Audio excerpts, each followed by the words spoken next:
class 2. Yesterday we have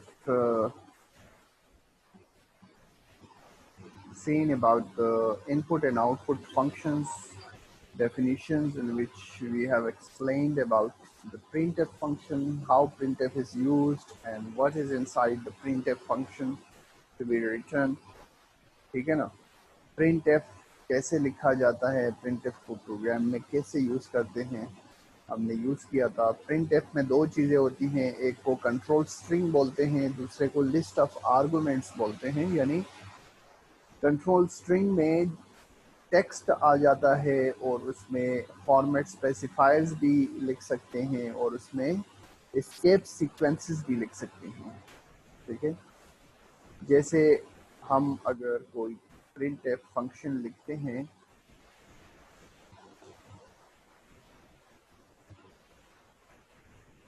तो print F लिख लेते हैं, उसके बाद ब्रैकेट स्टार्ट कर लेते हैं छोटी, और डबल कोट्स के अंदर जो कुछ भी लिखा जाता है वो कंट्रोल स्ट्रिंग कहलाता है। चाहे वो टेक्स्ट हो, जैसे I love Pakistan,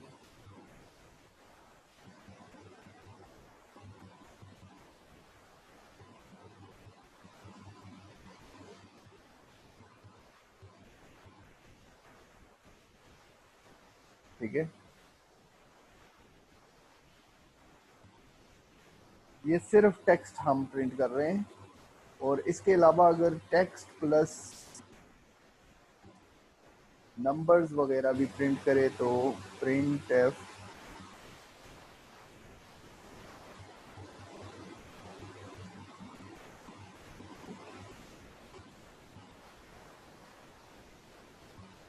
for example यहाँ पे एक टेक्स्ट दिया गया है, the value of A is 3 and the value of B is 4। अगर इस तरह का स्ट्रिंग हम प्रिंट करना चाहते हैं तो इसको कैसे लिखेंगे, the value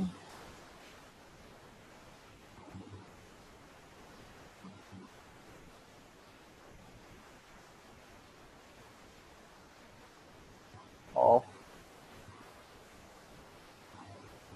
A is %d, digit या नंबर जो हम जिस वेरिएबल में वैल्यू है उसको अगर कॉल करना चाहते हैं, उसी वैल्यू को प्रिंट करना चाहते हैं जो उस वेरिएबल में है, तो उसके लिए फॉर्मेट स्पेसिफायर यूज होता है जो कि %d इंटीजर के लिए यूज होता है।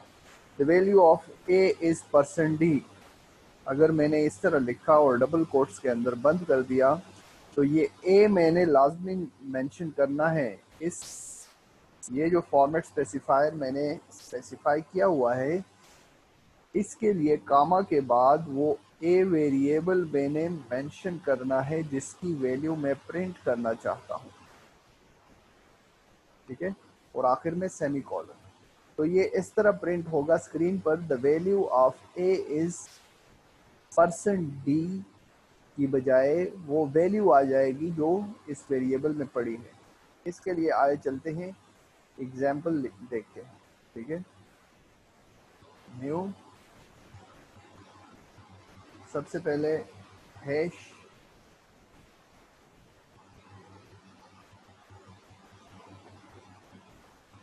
include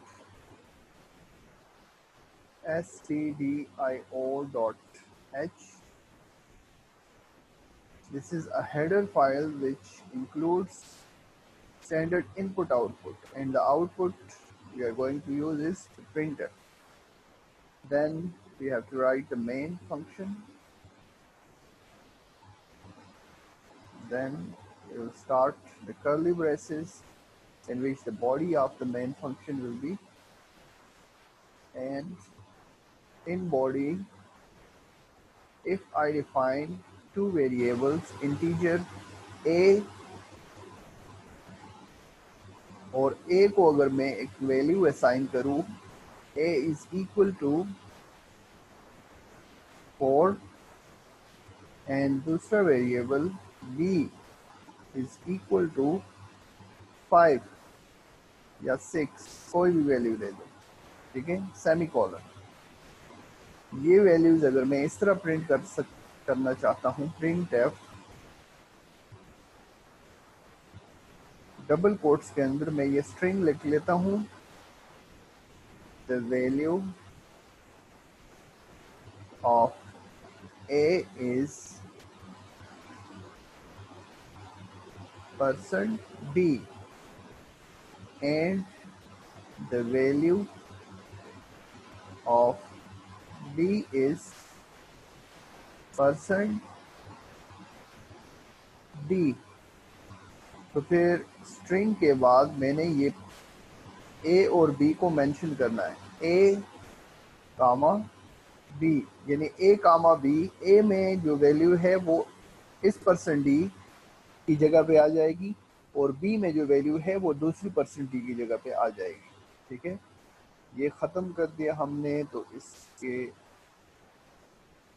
सेमी कॉलन लगा के स्टेटमेंट को टर्मिनेट कर देते हैं और इसको कंपाइल कर लेते हैं। ये हमसे पूछता है कि इसको सेव करें, मैं किसी भी नाम से इसको सेव कर लेता हूँ,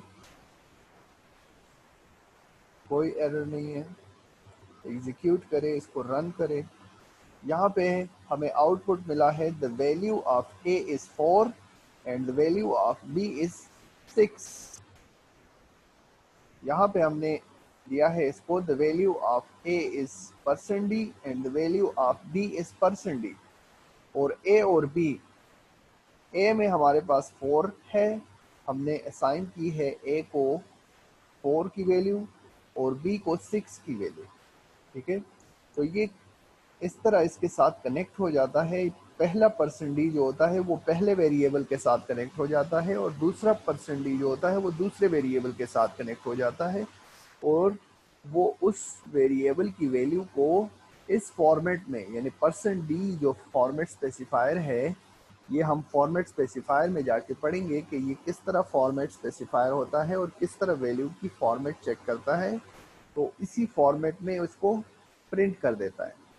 तो ये हमारे पास कहलाता है कंट्रोल स्ट्रिंग और ये हमारे पास होते हैं आर्गुमेंट्स, लिस्ट ऑफ आर्गुमेंट्स। या तो एक वेरिएबल हो सकता है या एक से ज़्यादा भी हो सकते हैं। एक से ज़्यादा हो तो उसको कामा से सेपरेट करते हैं।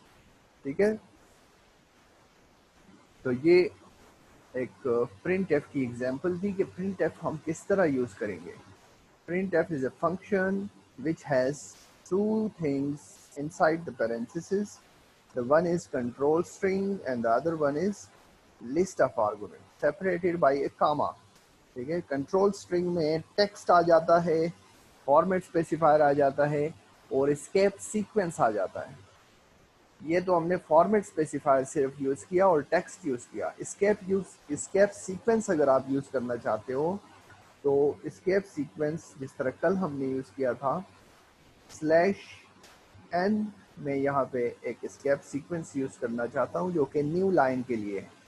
तो जहाँ पे मैंने यूज़ किया इसको, वहीं से ये नेक्स्ट लाइन में इसको प्रिंट कर देगा। Compile and run. ये देखें, the value of A is 4 and the value of B is 6। यहाँ से यहाँ पे मैंने /n for escape sequence use किया था, तो ये नेक्स्ट लाइन से इसने हमें प्रिंट करके दे दिया। तो ये कंट्रोल स्ट्रिंग है, इसमें एस्केप सीक्वेंसेस, फॉर्मेट स्पेसिफायर्स और टेक्स्ट यूज़ कर सकते हैं। और लिस्ट ऑफ आर्गुमेंट्स में हम वेरिएबल्स यूज़ कर सकते हैं, जो वेरिएबल्स हम अपने प्रोग्राम में यूज़ करते हैं। ठीक है, तो ये यहाँ पे बताया भी गया है। It is written with double quotes. ये डबल कोट्स के अंदर होता है। जब हम इसमें स्ट्रिंग लिख लेते हैं तो ये डबल कोट्स लाजमी है। अगर कोई भी इसमें गलती हुई तो ये एरर देता है आपको, प्रोग्राम एग्जीक्यूट नहीं होता है जब तक आपने उस एरर को रिमूव नहीं किया है। ठीक है, डबल कोट्स के अंदर होता है text specifies the message that is to be printed along with the values. Text हमें वो मैसेज स्पेसिफाई करता है जो हम प्रिंट करना चाहते हैं, जैसे आई लव पाकिस्तान या ये जो भी टेक्स्ट होता है, जो मैसेज हम प्रिंट करना चाहते हैं वो वैल्यूज़ के साथ हमें प्रिंट करके देता है। Format specifier specifies the format according to which a value is to be printed. हमने किस फॉर्मेट में वैल्यू को प्रिंट करना है, तो वो फॉर्मेट स्पेसिफायर कहलाता है। उसके लिए फॉर्मेट स्पेसिफायर यूज होता है, जिस तरह हमने %d यूज किया है, %d इंटीजर के लिए यूज होता है। ठीक है, इसके अलावा हमारे पास और भी फॉर्मेट स्पेसिफायर्स है। %f जो है वो फ्लोट के लिए यूज होता है, और %c जो है वो कैरेक्टर के लिए यूज होता है। escape sequences control the printing on the output device, और escape sequences हमें वो जो आउटपुट है वो हमें कंट्रोल करके देता है, यानी हमने किस फॉर्मेट में किस तरह, यानी लाइंस या उसमें स्पेसिंग करनी है, या उसमें उसके साथ हम बहुत कुछ कर सकते हैं escape sequences की मदद से। ठीक है, इसके अलावा लिस्ट ऑफ आर्गुमेंट्स जो हैं वो हमारे पास वेरिएबल्स होते हैं, लिस्ट ऑफ वेरिएबल्स होते हैं या कांस्टेंट्स होते हैं, और अरिथमेटिक एक्सप्रेशंस भी हो सकते हैं। ठीक है, यानी ये एक एक्सप्रेशन है a+b भी मैं इधर यहाँ पे लिख सकता हूँ। ठीक है, यानी एक एक्सप्रेशन, एक इक्वेशन भी मैं यहाँ पे लिख सकता हूँ, और वो ये हमें परफॉर्म करके देता है, इसी तरह का आउटपुट हमें देता है। ठीक है, जैसे मैं यहाँ पे अगर इन दोनों को जमा करना चाहता हूँ, ठीक है, तो मैं यहाँ लिखता हूँ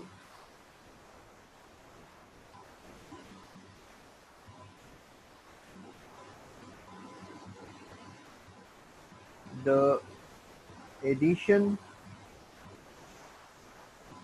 of both A and B is equal to %d।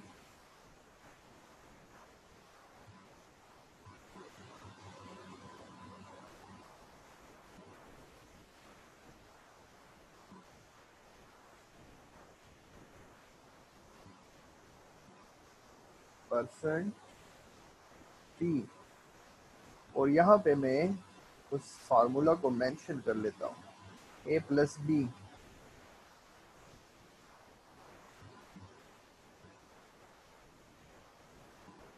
ठीक है, तो अभी देखते हैं कि ये हमें क्या आउटपुट देता है। एग्जीक्यूट करें, कंपाइल करें, और फिर इसको रन करें, तो ये क्या आंसर हमें दिया, the addition of both a and b is equal to 10। यानी उसने दोनों को ऐड किया, क्योंकि हमने यहाँ पे उसको एक्सप्रेशन दी कि उसको ऐड करो। ठीक है, तो यहाँ पे ये जो %d है ये इस एक्सप्रेशन के साथ अभी कनेक्ट हो गया, और उसने इस एक्सप्रेशन से जो हमें वैल्यू मिलती है उसी वैल्यू को उसने ये कंट्रोल स्ट्रिंग में प्रिंट कर दिया।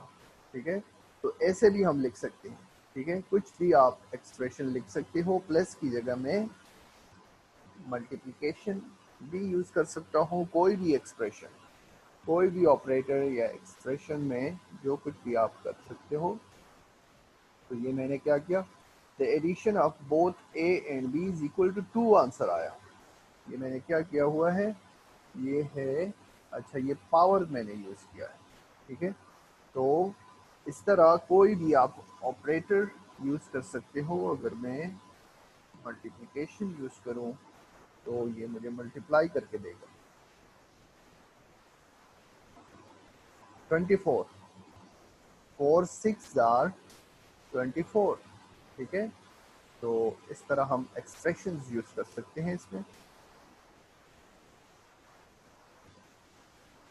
लिस्ट ऑफ आर्गुमेंट्स में हमारे पास वेरिएबल्स हो गए, कांस्टेंट्स हो गए, एंड अरिथमेटिक एक्सप्रेशंस हो गए। अरिथमेटिक का मतलब है इसमें प्लस, माइनस, मल्टीप्लिकेशन और डिवीजन भी यूज कर सकते हैं एक्सप्रेशंस में।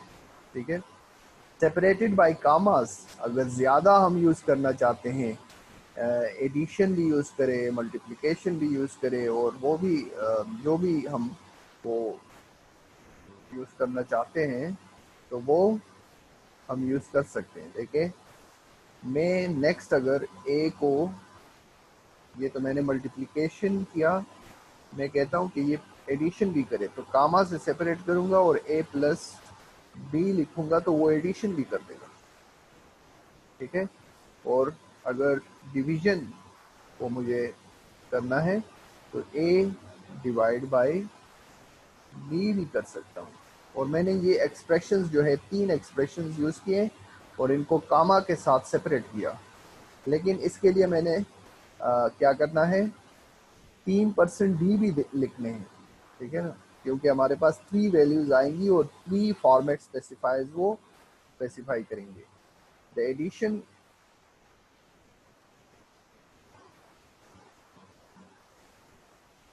तो पहले हमारे पास मल्टीप्लिकेशन है तो हम यहाँ पे मल्टीप्लिकेशन लिख लेते हैं। The multiplication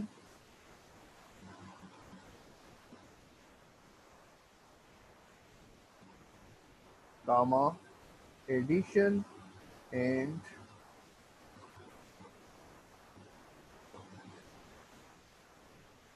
division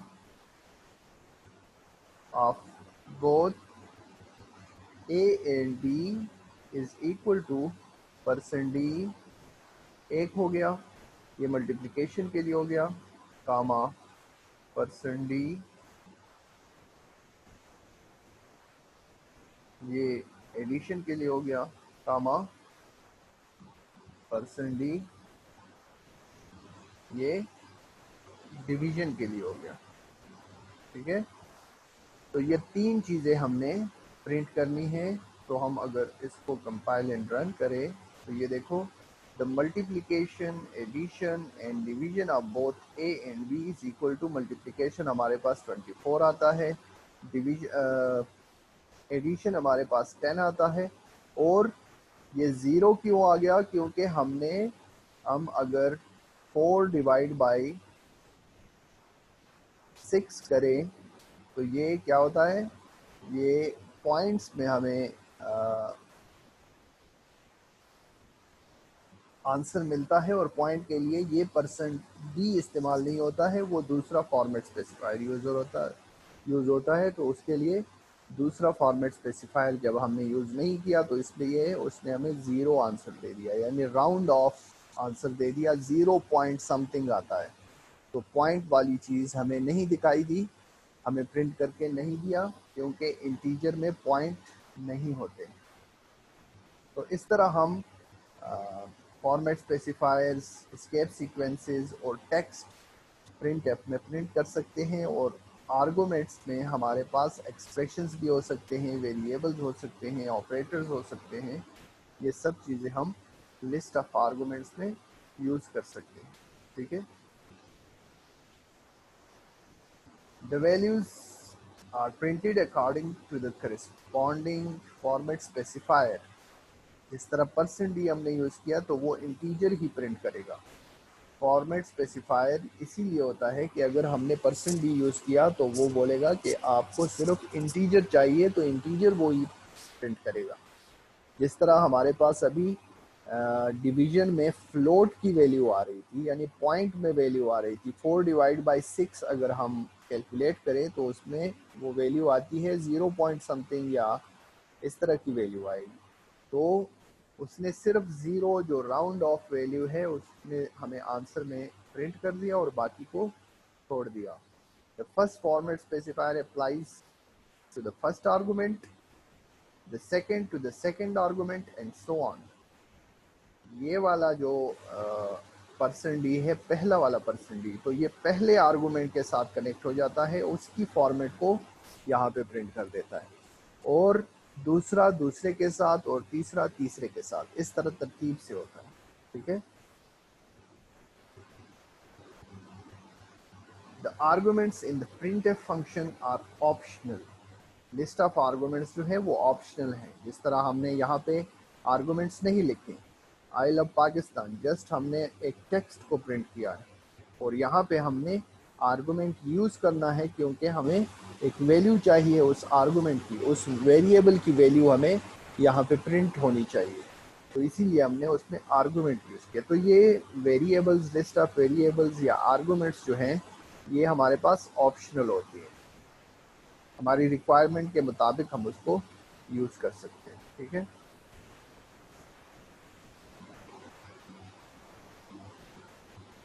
The argument in the printf are optional. When printf function is used to print only a message, then the arguments are omitted. अगर सिर्फ मैसेज आपने प्रिंट करना है तो आर्गुमेंट इसको नहीं चाहिए, आर्गुमेंट ओमिट कर देता है। Following is an example of printf function. जिस तरह हमने यूज किया ये एक printf फंक्शन की एग्जाम्पल है। printf लिख लेते हैं, ब्रैकेट लिख लेते हैं, डबल कोट्स, और ये फॉर एस्केप सीक्वेंस है। /n का मतलब है कि ये जब भी आप प्रिंट कराना चाहो तो ये न्यू लाइन से स्टार्ट करे, ठीक है। तो ये एस्केप सीक्वेंस कहलाता है। ये आप आगे जाके इसकी टॉपिक भी पढ़ोगे। The value of a is %d। तो ये %d इस पहले आर्गुमेंट के साथ कनेक्ट हो जाता है। इसमें जो वैल्यू होगी यानी a की क्या वैल्यू है, a की अगर वैल्यू 3 है तो ये बोलेगा the value of a is 3 and the value of b is, ये % जो है ये इसकी वैल्यू को उठाएगा और बोलेगा the value of b is 4। अगर आपने b को 4 की वैल्यू दी है, जिस तरह मैंने आपको एक प्रोग्राम में example the, assuming that a has the value of 3 and b has the value of 4। Example इसने ले लिए, सपोज किए है कि अगर a की वैल्यू 3 है और b की वैल्यू 4 है तो वो इस तरह हमें प्रिंट करके देगा the value of a is 3 and the value of b is 4, ठीक है। In the above print statement, /n is an escape sequence and %d is a format specifier।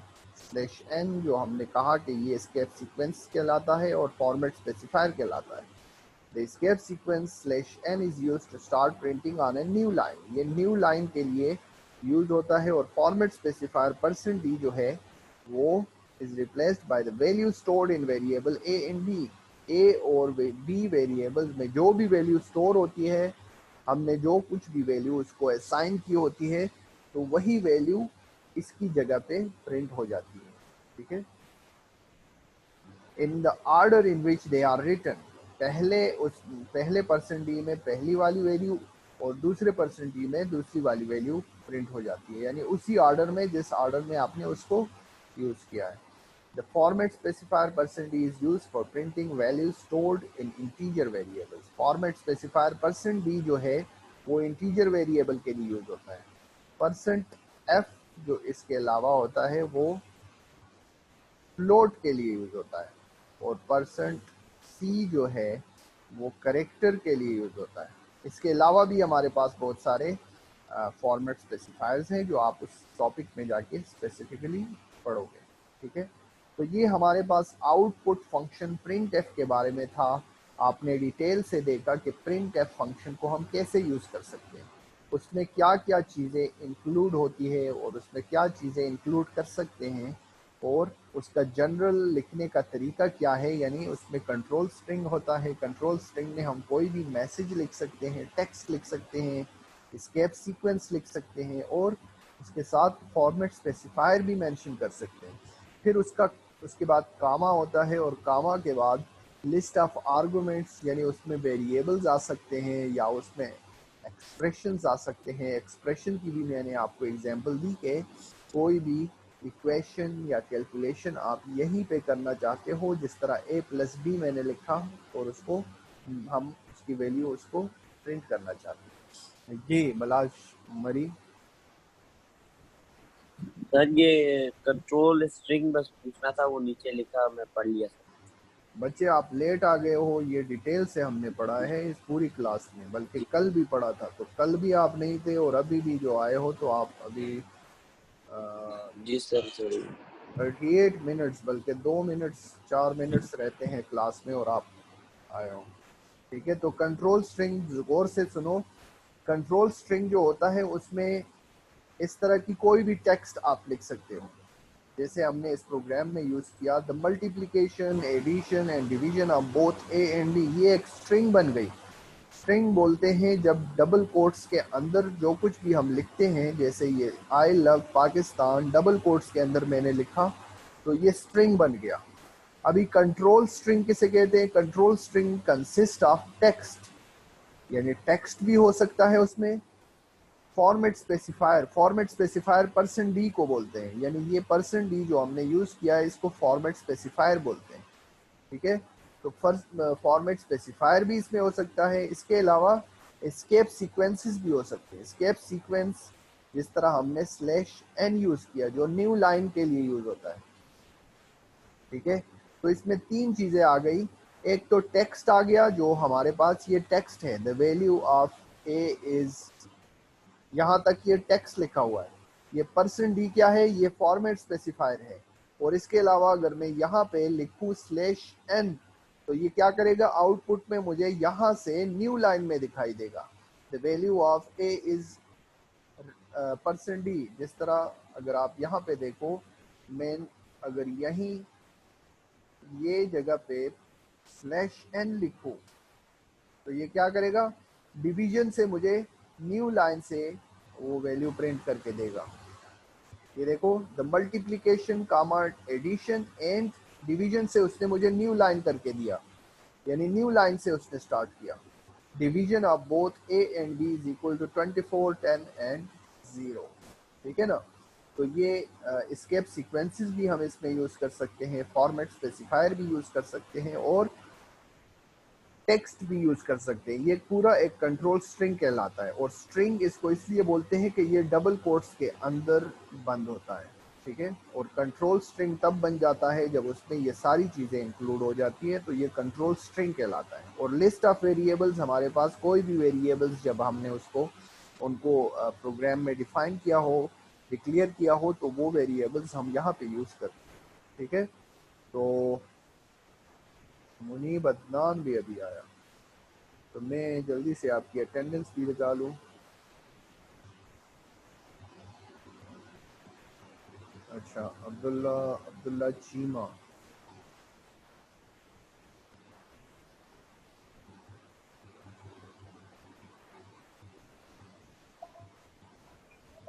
Munib Adnan,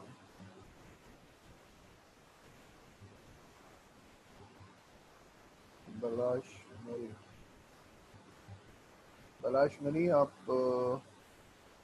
काफी अरसे के बाद आए।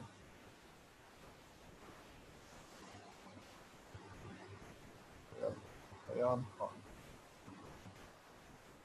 ये क्या चीज है सर सामने जो आपकी ऐसा ये टाइम टेबल सर? क्या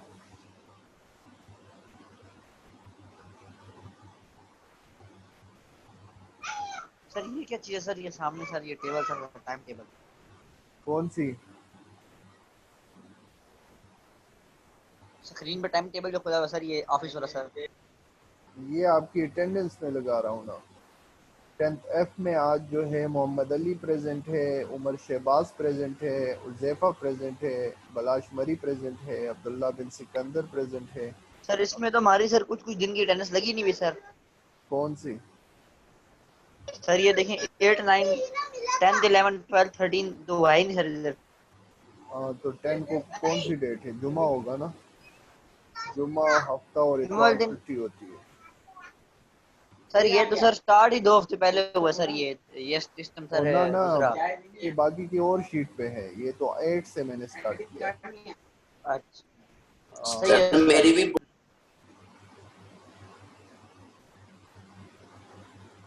तो जो एब्सेंट है आज, जिस तरह ये अब्बास जो था वो 15 को आया है, फिर नहीं आया, और कल मुनीब अदनान भी नहीं था, तो कल की अटेंडेंस उसकी नहीं।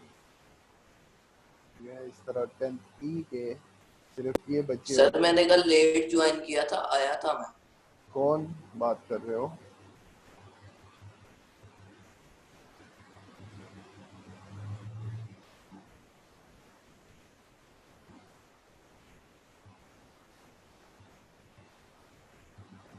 तो यही बच्चे अभी प्रेजेंट है।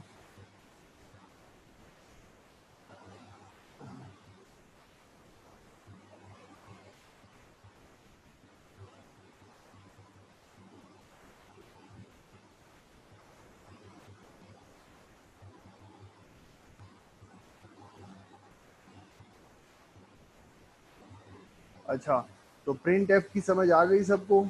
जो लेट आते हैं तो उसको कैसे समझ आएगी?